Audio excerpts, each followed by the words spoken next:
बड़ी खबर से शुरुआत करेंगे। लखनऊ से खबर, जहां शत्रु संपत्ति और लीज संपत्तियों के मामले में सीबीआई की छापेमारी देखने को मिली है। राजधानी लखनऊ में 14 जगहों पर सीबीआई की छापेमारी हुई है। बाराबंकी में भी एक जगह पर सीबीआई ने छापा मारा है। इस वक्त की ये बड़ी खबर, शत्रु संपत्ति और लीज संपत्तियों के मामले में सीबीआई ने छापेमारी की है, जहां राजधानी लखनऊ के अंदर 14 जगहों पर सीबीआई की ये छापेमारी पड़ी है। और विवेक त्रिपाठी हमारे संवाददाता जुड़ चुके हैं। विवेक, और क्या जानकारी है इस छापेमारी से जुड़ी हुई? किन लोगों के ठिकानों पर ये छापेमारी हुई है? अनु, देखिए, शत्रु संपत्ति से जुड़ा मामला है, लीज पर संपत्तियों के आवंटन से जुड़ा मामला है और ये विकास प्राधिकरण में कई शत्रु संपत्तियां अभी चल रही हैं जिन पर लोगों ने कब्जा किया है और बड़े बड़े बाहुबली भी इस पे कब्जा करके रह रहे हैं। पिछले दिनों मुख्तार अंसारी ने शत्रु संपत्ति पर कब्जा किया था, वहां निर्माण कराए थे, उसको निर्माण को तोड़ा गया, एफआईआर भी दर्ज कराई गई है।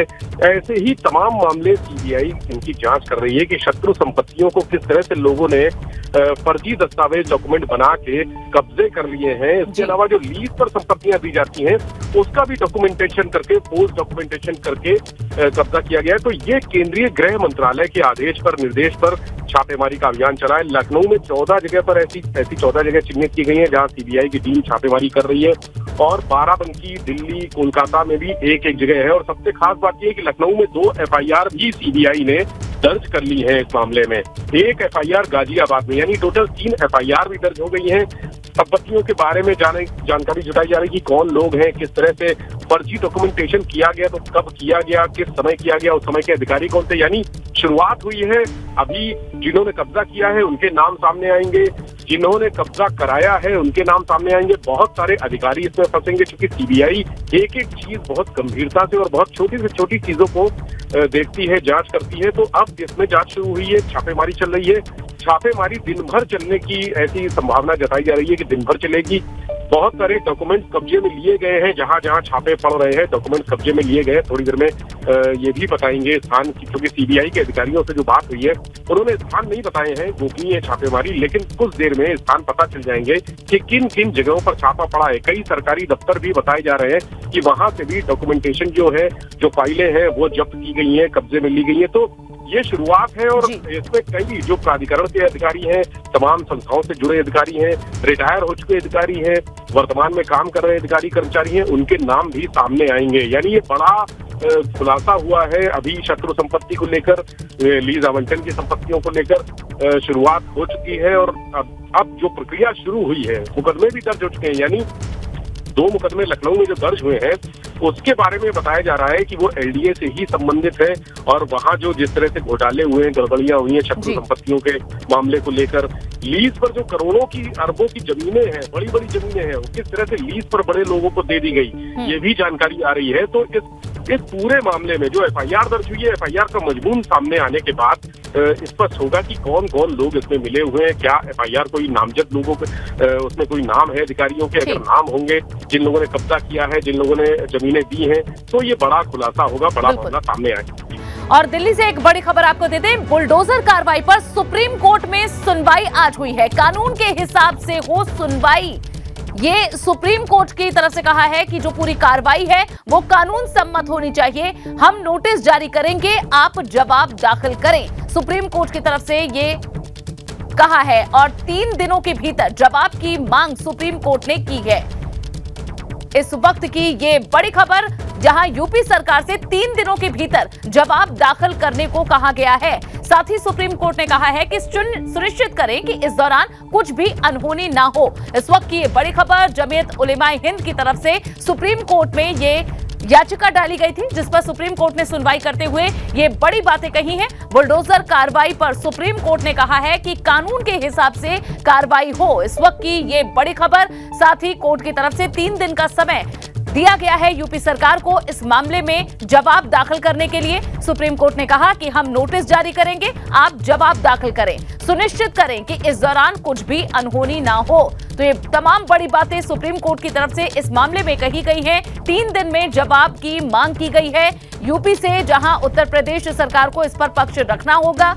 ये बड़ी खबर जमीयत उलेमाए हिंद की तरफ से याचिका दायर की गई थी। बता दें कि जुमे की नमाज के बाद 3 तारीख को 10 तारीख को जो कुछ हंगामा हुआ, हिंसाएं हुई, इसके बाद जो उपद्रवी हैं उनकी प्रॉपर्टीज पर, उनके मकानों पर बुलडोजर चला था और इसके खिलाफ याचिका डाली गई थी, जिसमें कहा गया था जमीयत की तरफ से कि ये कानून सम्मत नहीं है, ये कानून के साथ खिलवाड़ है और इस तरह से यहाँ टारगेटेड लोगों की संपत्तियों को जमींदोज किया जा रहा है और इस पर तुरंत रोक लगनी चाहिए। ये याचिका डाली गई थी, जिस पर अब सुप्रीम कोर्ट की तरफ से जवाब मांगा गया है। 3 दिन के भीतर यहाँ यूपी सरकार को जवाब देना होगा। तो ये बड़ी खबर आपको दे रहे हैं और साथ ही कोर्ट ने ये भी कहा है कि ये सुनिश्चित किया जाए कि जो कार्रवाई की जा रही है ये कानून के हिसाब से हो, कानून के हिसाब से ही पूरी कार्रवाई हो, ये सुप्रीम कोर्ट ने कहा है। और साथ ही जो 3 दिनों का समय दिया गया है जवाब देने के लिए, इस बीच ये भी कहा गया कि सुनिश्चित हो कि इस दौरान कुछ भी अनहोनी ना हो।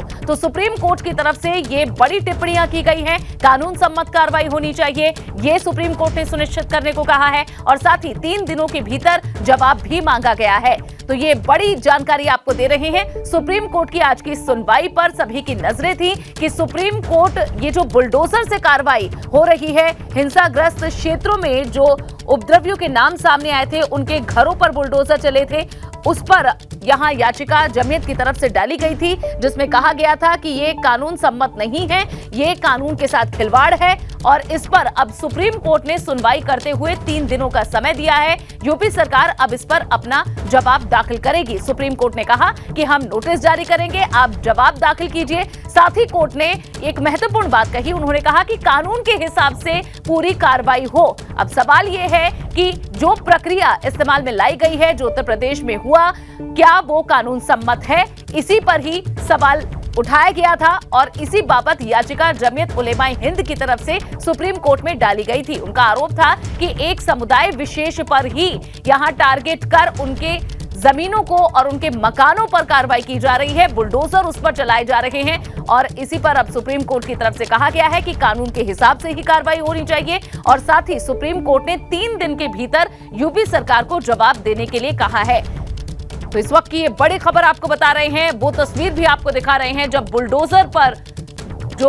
बुलडोजर के जरिए कार्रवाई उत्तर प्रदेश में की गई, अलग अलग क्षेत्रों में उस पर सुनवाई के लिए याचिका दायर की गई थी, जिस पर अब सुप्रीम कोर्ट ने बड़ी बातें कही हैं। पहले तो कार्रवाई जो है वो कानून सम्मत होनी चाहिए, कानून के हिसाब से, उसके नियमों के दायरे में रहकर ही इस तरह की कार्रवाई होनी चाहिए। अगर कोई अवैध कब्जा है, अतिक्रमण है, तो उस पर पूरी छूट है नगर निगम को अपनी कार्रवाई करने की। लेकिन आरोप लगाए गए थे इस याचिका के माध्यम से कि यहाँ सिर्फ मुसलमानों को टारगेट कर उनके मकानों को ध्वस्त किया जा रहा है, उनकी प्रॉपर्टीज को गिराया जा रहा है, जिस पर सुप्रीम कोर्ट ने कहा है कि सुनिश्चित किया जाए कि इस दौरान न तो कोई अनहोनी हो और साथ ही ये भी कहा गया कि कानून के हिसाब से ही कार्रवाई होनी चाहिए। और साथ ही आपको ये भी बता दें कि सुप्रीम कोर्ट ने इस मामले में ये भी कहा है कि बुलडोजर से जो कार्रवाई की जा रही है उस पर अभी रोक नहीं है। 3 दिनों का समय यहां दिया गया है यूपी सरकार को इस मामले में जवाब दाखिल करने के लिए, लेकिन यहां बुलडोजर की रफ्तार थमेगी नहीं। कोर्ट की तरफ से यह कहा गया है कि बुलडोजर से जो कार्रवाई चल रही है उस पर सुप्रीम कोर्ट कोई रोक अभी नहीं लगा रहा है। 3 दिनों का समय यहां यूपी सरकार को दिया गया है जवाब दाखिल करने के लिए। इस वक्त की ये बड़ी खबर, कहा गया है कि हम नोटिस जारी करेंगे, सरकार इस पर जवाब दाखिल करे और साथ ही बुलडोजर की रफ्तार पर कोई ब्रेक नहीं लगने जा रहा है। कोर्ट ने अभी बुलडोजर की कार्रवाई रोकने का कोई फैसला नहीं दिया है, इस पर अभी रोक नहीं लगने जा रही है। तो कोई फौरी राहत फिलहाल इस याचिका के माध्यम से जमीयत को नहीं मिलती दिख रही है। ये बड़ी खबर आपको दे रहे हैं। सुप्रीम कोर्ट ने कहा है कि कानून के हिसाब से कार्रवाई हो और 3 दिनों का समय दिया गया है जवाब दाखिल करने के लिए यूपी सरकार को। सुप्रीम कोर्ट ने यह भी कहा है कि इस दौरान ये भी सुनिश्चित किया जाए कि कोई अनहोनी ना हो। इस वक्त की ये बड़ी खबर, अब 21 जून को मामले में अगली सुनवाई होगी। ये बड़ा अपडेट आपको दे रहे हैं। बुलडोजर कार्रवाई पर सुप्रीम कोर्ट में आज सुनवाई हुई है। यहां यूपी सरकार को समय दिया गया है अपना पक्ष रखने के लिए, जवाब देने के लिए। और अविनाश तिवारी हमारे संवाददाता और इस पर ज्यादा जानकारी देंगे। अविनाश, विस्तार से बताएं क्या कोर्ट में आज हुआ है, क्या सुप्रीम कोर्ट की तरफ से कहा गया है? देखिए, अगर बात करें जिस तरीके से ये पूरी कार्रवाई चल रही है उसके खिलाफ जमीयत ने सुप्रीम कोर्ट में अपनी याचिका लगाई थी और साफ तौर पे मांग की थी कि उत्तर प्रदेश सरकार ये जो कार्रवाई है वो न्याय सम्मत नहीं कर रही है। जिसके खिलाफ अगर बात करें तो उसमें उत्तर प्रदेश का जो अर्बन डेवलपमेंट एक्ट है उसको भी पढ़ा था। 1973 का ये एक्ट है जिसमें साफ तौर पर जमीयत की तरफ से ये कहा गया था कि कोई भी मकान अगर गिराया जाता है तो 15 दिन के लिए नोटिस दी जाती है और उस नोटिस का जवाब देने के लिए 30 दिन का वक्त चाहिए होता है। इसी बात को लेकर के दलीलें रखी गई थी। उत्तर प्रदेश सरकार ने अपनी ओर से 2 वरिष्ठ वकील उतारे। अगर खासतौर से बात करें तो सॉलिसिटर जनरल तुषार मेहता ने उत्तर प्रदेश सरकार का पक्ष रखा। इसके अलावा देश के जाने माने वकील हरीश साल्वे ने भी उत्तर प्रदेश सरकार का पक्ष रखा। हरीश साल्वे ने साफ तौर पर सुप्रीम कोर्ट को बताया कि जो प्रयागराज में डिमोलिशन हुआ है, प्रयागराज में बुलडोजर चला है, इसके लिए 10 मई को ही बाकायदा नोटिस जारी किया गया था और 25 मई तक जवाब का इंतजार किया गया था। उसके बाद उसकी कार्यवाही की गई है। इसके अलावा कानपुर में भी जो बुलडोजर चला इसको लेकर के उत्तर प्रदेश सरकार ने अपना पक्ष रखा कि वहां पे भी कार्यवाही पूरी कानूनी सम्मत प्रक्रिया के तहत ही की गई है और इसके साथ साथ और भी अन्य मामलों का जिक्र किया गया। लेकिन सुप्रीम कोर्ट ने जिस तरीके से टिप्पणी की, खासतौर से अगर बात करें तो सुप्रीम कोर्ट ने यह कहा कि कई जगह देखने को ये मिला है कि कार्यवाही एक तरफा हो रही है। लेकिन इसके बाद अगर बात करें तो हरीश साल्वे ने साफ तौर पे कहा है कि उत्तर प्रदेश सरकार को हलफनामा दाखिल करने के लिए वक्त दिया जाए जिससे कि वो बता सके कब कहां कार्यवाही हुई और किस तरीके से उसमें कानून की तमाम सारी प्रक्रियाओं का पालन किया गया।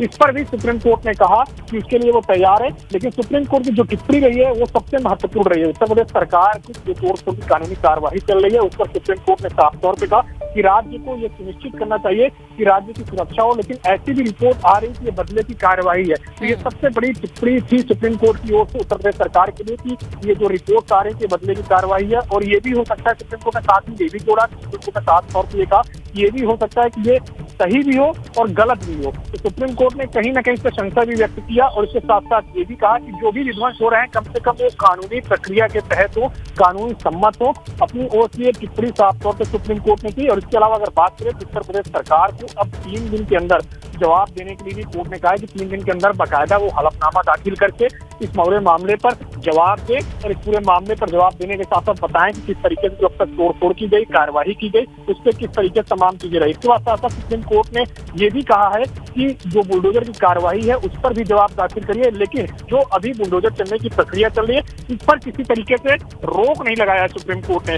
लेकिन ये जरूर कहा है कि कानूनी प्रक्रिया का इस्तेमाल होना चाहिए। तो उत्तर प्रदेश सरकार के लिए एक राहत की बात ये जरूर है कि जिस तरीके से पूरे विधानसभा चुनाव में बुलडोजर ब्रांड बन गया था उत्तर प्रदेश सरकार का, भारतीय जनता पार्टी का, उस पर सुप्रीम कोर्ट ने फिलहाल कोई रोक नहीं लगाई। लेकिन ये जरूर कह दिया है कि इस पूरी कार्रवाई को लेकर के उत्तर प्रदेश सरकार 3 दिन के अंदर अपना जवाब दाखिल करे और इसके साथ साथ ये भी तय करे कि जो कार्रवाई हो वो पूरी तरीके से कानून सम्मत हो, न्याय सम्मत हो। बिल्कुल अविनाश, जिस तरह से आरोप ये लग रहे हैं कि अब बुलडोजर के द्वारा न्याय किया जा रहा है, कई ऐसे बयान आए और यही आरोप है जिसके बाबत ये याचिका दाखिल की गई थी। अविनाश, जिस तरह से उपद्रव हुआ उसके बाद उपद्रव में जो शामिल लोग थे जिन्हें मास्टरमाइंड कहा जा रहा था उनके घरों पर बुलडोजर चलता है, जिसके बाद आरोप लगे कि यहाँ धर्म विशेष के लोगों को टारगेट किया जा रहा है। क्या यहाँ प्राधिकरण की तरफ से, सरकार की तरफ से ये कहा जा रहा है कि सिर्फ ये अवैध निर्माण था इस वजह से बुलडोजर चला? क्या और भी आसपास के जो अवैध कब्जे थे या अवैध निर्माण थे उन पर इसी तरह की कार्रवाई हुई है? या फिर जो आरोप लगा है कि धर्म विशेष के लोगों को टारगेट किया जा रहा है वो इसमें दिखा?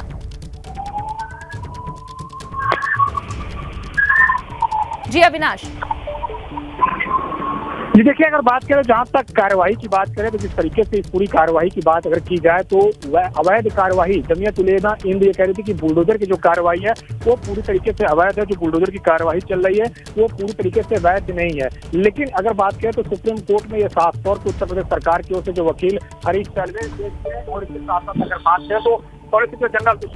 साथ साथ अगर बात करें तो सॉलिसिटर जनरल तुषार मेहता ने उत्तर प्रदेश सरकार का पक्ष रखा। उन्होंने साफ तौर पे कहा कि कार्यवाही पूरी तरीके से वैध चल रही है। कार्यवाही में अगर बात करें तो तमाम सारे लोगों को नोटिस दी जा रही है पहले से, और नोटिस देने के बाद ही तमाम तरीके की कार्यवाही चल रही है। लेकिन जिस तरीके से उत्तर प्रदेश अर्बन डेवलपमेंट का जो एक्ट है 1973 का, उसको सुप्रीम कोर्ट के समक्ष रखा गया और सुप्रीम कोर्ट के समक्ष रखते हुए ये जरूर कहा गया कि उसमें जब किसी का भी इस तरीके से अवैध जो मकान है उसको जब गिराया जाता है तो 15 दिन का नोटिस दिया जाता है कि 15 दिन में आप अपना मकान खाली कर लीजिए, अपना जो है अपना या तो जवाब दाखिल कर लीजिए। उसके बाद उसको 30 दिन का वक्त दिया जाता है कि वो अपनी अपील दायर कर सकता है। यानी अगर उसका मकान अवैध है या उसका मकान पूरी तरीके से वैध नहीं है तो वो अपनी अपील कोर्ट में या फिर जो तमाम सारे समक्ष अधिकारी है उनके समक्ष दायर कर सकता है। और जमीयत उलेमा हिंद के वकील ने इसी बात का जिक्र किया कि अब तक जितनी भी कार्यवाही हुई उनमें नोटिस किसी को भी समय पर नहीं दिया गया और जो कार्रवाई की गई वो त्वरित की गई, यानी कि तुरंत किया गया। और यही कारण है कि तमाम सारी जो कार्रवाई है वो एक पक्षीय नजर आ रही है। जिसके बाद अगर बात करें तो साफ तौर पे यहाँ पे सुप्रीम कोर्ट ने भी कहीं ना कहीं ये टिप्पणी की है कि उत्तर प्रदेश की जो कार्यवाही है उत्तर प्रदेश सरकार की वो कहीं ना कहीं एक तरफा नजर आ रही है। ऐसी भी रिपोर्ट आती है कि कार्यवाही एक तरफा है, लेकिन सुप्रीम कोर्ट ने साफ तौर पर यह भी कहा कि हो सकता है ये कार्यवाही सही भी हो सकता है ये कार्यवाही गलत भी हो। उत्तर प्रदेश सरकार को न तो पूरी तरीके से क्लीन चिट दिया है, न तो उत्तर प्रदेश सरकार की पूरी तरीके से कार्यवाही को जायज ठहराया है। साफ तौर पर कार्रवाई सही भी हो सकती है, इसमें ये हम समझ सकते हैं कि किसी को भी निराश नहीं किया गया है और दोनों की बातों को सही तरीके से समझ यहां कोर्ट रखी है, जो दोनों की तरफ से आरोप है या फिर शंकाएं हैं। और आगे जैसे जैसे सुनवाई आगे बढ़ेगी तो ये मामला और भी ज्यादा खुलेगा और भी ज्यादा स्पष्टीकरण आएगा, जो आगे भविष्य में भी इस तरह की जो कार्रवाई है उसे एक दिशा दे सकता है।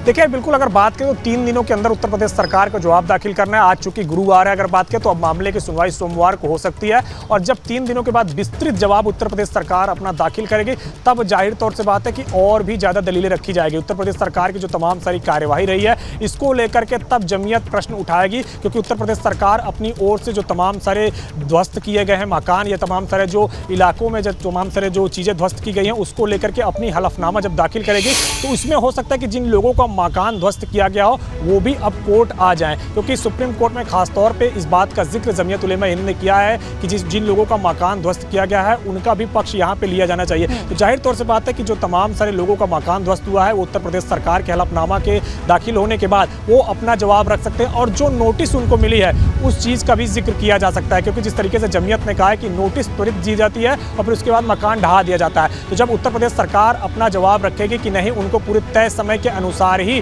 नोटिस देने के बाद मकान ढहाया जा रहा है, तो जाहिर तौर से बात है कि लोग अपनी बातों को भी वहां पे रखेंगे कि उनको नोटिस कब दी गई और उनका मकान कब ढहाया गया। तो इन बातों को लेकर के दलील अब सुप्रीम कोर्ट में रखी जाएगी उत्तर प्रदेश सरकार के हलफनामा दाखिल करने के बाद।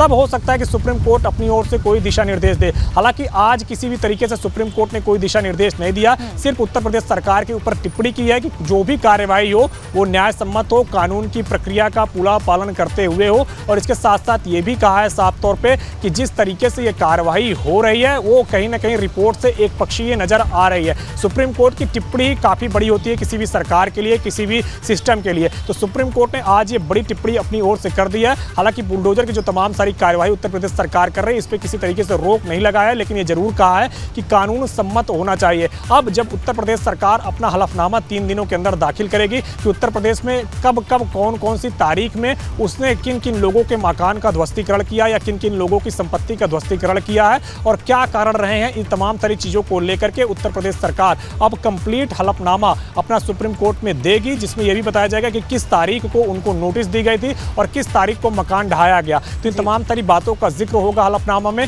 तो अब सुप्रीम कोर्ट में इसमें कंप्लीट बहस होगी, तब जमीयत भी अपनी ओर से इस पर आपत्ति जता सकता है। क्योंकि जिस तरीके से अगर बात करें तो प्रयागराज में ही अभी हाल में ही जो जावेद पंप का घर गिराया गया है उनके भी तरफ से ये आरोप लगातार निकल के आ रहे हैं कि जावेद पंप की वो पत्नी का नाम पे मकान था, उनके नाम पे मकान नहीं था। फिर कुछ लोगों का कहना है कि नोटिस भी नहीं दी गई, बिना नोटिस के ध्वस्तीकरण किया गया। तो इस तरीके के आरोप तमाम सारे लोगों की जो संपत्ति पर बुलडोजर चले हैं वो लगातार लगाते रहे हैं। लेकिन अब सुप्रीम कोर्ट में चूंकि जब इस तरीके की टिप्पणी हो गई है तो सरकार के लिए चेतावनी ही है। और अब जब सरकार कंप्लीट हलफनामा दाखिल करने जा रही है तो जाहिर तौर से बात है कि उसमें बहस फिर काफी ज्यादा होगी और फिर तमाम और अविनाश यहाँ जमीयत की तरफ से ये उम्मीद की जा रही थी कि दिल्ली की जहांगीरपुरी में जिस तरह से जो ध्वस्तीकरण हो रहा था, बुलडोजर चल रहा था, वहां जो राहत मिली थी, वहां जो प्रक्रिया को रोक दिया गया था, कार्रवाई पर रोक कोर्ट की तरफ से लगा दी गई थी, स्टे दे दिया गया था, ऐसी ही उम्मीद थी कि इस मामले में शायद सुनवाई में मिल जाए। तो क्या उस तरफ जाता हुआ ये मामला दिख रहा है या ऐसी उम्मीद जमीयत आगे रख सकता है कि इस कार्रवाई को रोका जा सकता है?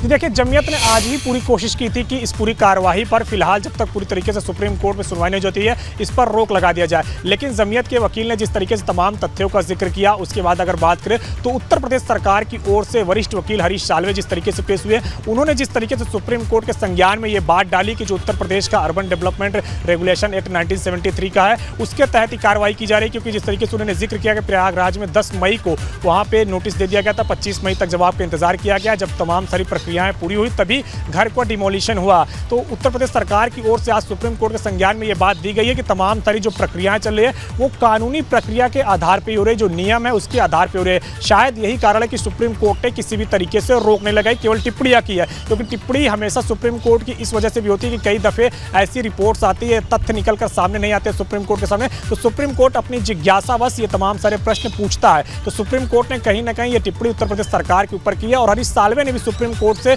इस बात को लेकर के जिक्र किया था। उसने हरीश साल्वे ने साफ तौर पे कहा कि उत्तर प्रदेश सरकार को हलफनामा दाखिल करने का वक्त दिया जाए, उसके बाद सुप्रीम कोर्ट कुछ तय करे, उसके बाद सुप्रीम कोर्ट अपना कुछ डायरेक्शन दे, जिस पर सुप्रीम कोर्ट कहीं ना कहीं सहमत होता हुआ दिखा है। क्योंकि वकील की जब भी इस तरीके से कोई मांग होती है तो सुप्रीम कोर्ट उस पर ध्यान देता है और उसको कहीं ना कहीं मौका भी देता है। चाहे कोई भी पक्ष हो, सुप्रीम कोर्ट उसको सुनने से पहले एक मौका जरूर देता है कि वो तमाम सारे जो अपने दलीलें हैं वो रख सके। और यही कारण है कि जब उत्तर प्रदेश सरकार के वकील के रूप में हरीश साल्वे ने यह कहा कि उनको हलफनामा दाखिल करने का वक्त दिया जाए, जिससे कि और बेहतर तरीके से सुप्रीम कोर्ट के सामने चीजें स्पष्ट हो पाएगी। यही कारण है कि सुप्रीम कोर्ट ने आज कोई दिशा निर्देश नहीं दिया है, केवल टिप्पणी की है कि कानून की प्रक्रिया के तहत न्याय इसके लिए 3 दिनों का और इंतजार करना होगा।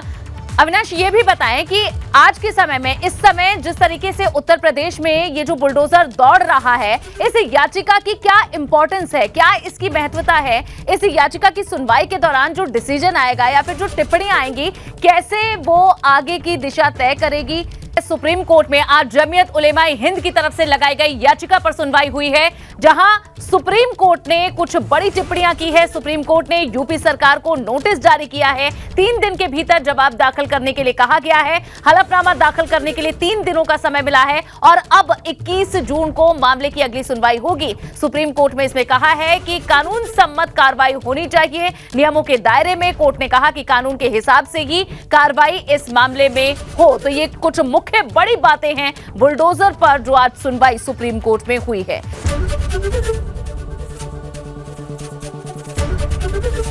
एबीपी गंगा, खबर आपकी, जुबान आपकी।